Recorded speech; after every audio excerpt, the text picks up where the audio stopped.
Testimony starts back in 2003 when I came to Revival Ministries for the very first time. Never even heard of Pastors Rodney and Adonica. And I came and I was in the place of my life where I was just searching for something that was the truth. You know, I grew up in a great Christian home. My family, parents were wonderful people.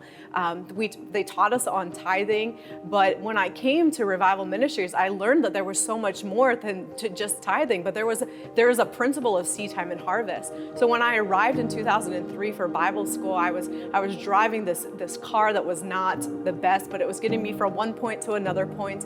And I began to grab onto these principles. And I said, you know what, Lord, if this is what Pastor Rodney is saying and this is true, that I need this in my own personal life. I remember at the time we had Bible school and it was in the evening time and it was a Thursday night. We had gone to Bible school, and after Bible school, we always did soul winning down in Ybor City. So after the prayer meeting on Thursday night, we went to Ybor City and we were ministering on the streets. And there was a gentleman who was in Bible school with me, and his name was Joel.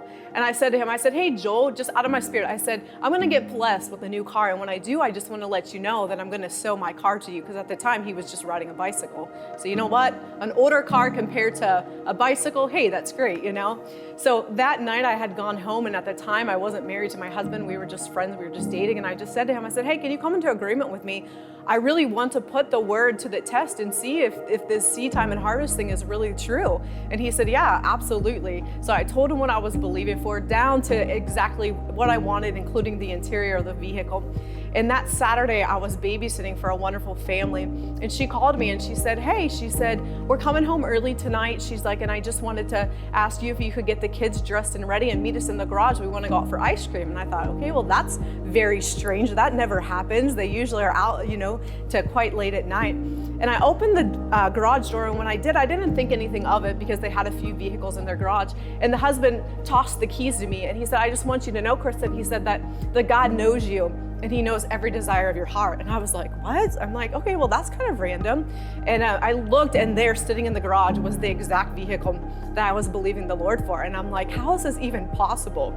So all of a sudden, it became so fun to me. This whole giving thing, which was new, the seed time and harvest, planting a seed, being able to attach your faith to something specific and knowing that God was going to do it for you. It was so fun. The next morning I got to church and I saw Joel walking through the parking lot, and I said, hey, Joel, I said, I just want to let you know that I brought your car for you today. And he said, what do you mean? So I got to share the testimony of how the Lord provided the exact vehicle to the interior, everything, the color that I wanted. It was just an amazing thing. And for me, it really began to build my faith. So fast forward to 2015 and we had our second child. And as you know, as a mom, if you're listening to this, you know, as you have two children, things change. You have two car seats and you need a bigger stroller and you have more diaper bags and different things like that. And I said to my husband, I said, remember what the Lord did for me in 2003 with that car? I said, I believe that the Lord can do that again for us.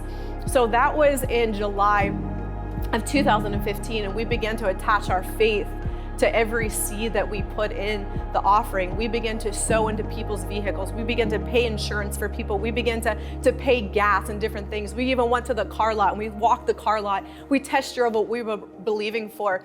And the time I felt like was forever before things began to manifest. But every day we would even drive onto the church property. And as we were pulling in, we'd be like, today's the day that the car's going to be sitting in the parking lot, you know, at the church in our spot. Or we would drive into our neighborhood and we say, okay, God, today as we drive into the neighborhood, as we drive into our driveway, you know, the car's going to be sitting there. It was just like the gift of faith fell upon us. And we were really, really believing the Lord for something specific. And it was a Wednesday night. We were getting ready for youth service. And what happened was this lady came and she knocked on the door and she said, I need to talk to you. And her son were there. She said, today I was working with my financial director. She said, and the Lord spoke to me and he said, we're supposed to bless you with a car. She's like, but not any car. She said, exactly what you've been believing for. Now, she didn't know what we were believing for. She didn't know that we had gone to the car lot, that we had walked, that we had test drove it, that we were going even in the evenings and laying our hands in it saying, this vehicle will not leave. This is our car. And we said, okay. So she said, but we got to go tonight. So I remember my husband handed over the notes to one of our youth leaders and said, dude, you're preaching tonight. We got to go. Our blessing is finally here. So we get to the car lot, and as we pulled onto the property there, and the gentleman came out to greet us, he said, well, do you even know what you want? And we said, are you kidding me? Do we know what we want? Yes, we've been here every day, you know, declaring and decreeing that this is ours. And so as we were sitting there, the lady looked and she said, now, what are you doing with the car that you have right now? And we said, well, we're gonna keep it. We need 2 cars. We have 2 kids now. Things are changing in our lives. And she said, well, when I walked in, she said, the Lord said double portion. She said, I'm not supposed to buy you 1 car, but I'm supposed to buy you 2. And of course, we began to rejoice, and we were just so thankful. When we left that night, we had asked the Lord who to sow our other car into, and we did, and we were able to do that. But through this process and this time, my faith began to grow and I began to flourish. I began to see that I can ask the Lord for specific things and that he was going to come to pass. And fast forward to last year, it was December of 2021, and we said, God, we want to become bigger givers. We want to begin to do more. We don't want to just be on the receiving end of always receiving from other people, but we want to be the blessing. We want to be the giver. We want to flourish in this attitude of being able to be a sower. And I woke up one morning and the Lord said, you need to buy your parents a car for Christmas. And the thought came to me and I was like, that is not of the Lord. How in the world is that gonna, be able to be possible? I know I don't have the finances to do it. We only have the 2 cars, and both of those cars we need right now. And we began to get in faith with our family, and including our 2 small children. Every day we would declare, every day we would pray, we would rejoice. We'd be like, Lord, you're not gonna put a desire in a heart to do something crazy like this if this wasn't from you. So it was a Saturday night. Sunday morning was Christmas Sunday at church, and then Monday we were flying out to Pennsylvania to go be with my family. And Saturday night, my husband came to me and he said, listen, he said, if the Lord doesn't come through, he said, we're gonna drive our 2nd car to Pennsylvania on Monday, and we're gonna do exactly what the Lord told you to do. So in my mind, of course, everything's coming back, these thoughts of well, then what? What are we gonna do? What are we gonna drive? And it was such an amazing experience, because Sunday morning we woke up and it's we were in the car on the way to church, and the gift of faith fell on us, and we knew that Sunday it was gonna happen. We're sitting under the pavilion to the right of the stage where the pastoral staff sat. And all of a sudden he gets a text message from somebody that we had known for many, many years. And they said, we need to talk to you after the service. So I looked at his phone, he showed me, and I said, it's the car. And he said, just hold on, don't get too excited. I'm not sure that that's really what it is. So she came up to us after service and she said, I need to talk to you.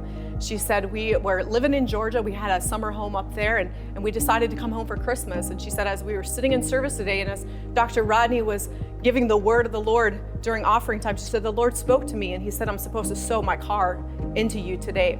And she said, and the crazy thing is, she goes, when I bought this car 3 years ago, she said, we were at the Jaguar dealership, we bought the vehicle, and the Lord said to me, he said, don't get attached to this vehicle because it's not yours. It belongs to Alan and Kristin. Well, she had never told us that, but she said the Lord told her that I will tell you the exact time and the exact day when you're supposed to release that car to them.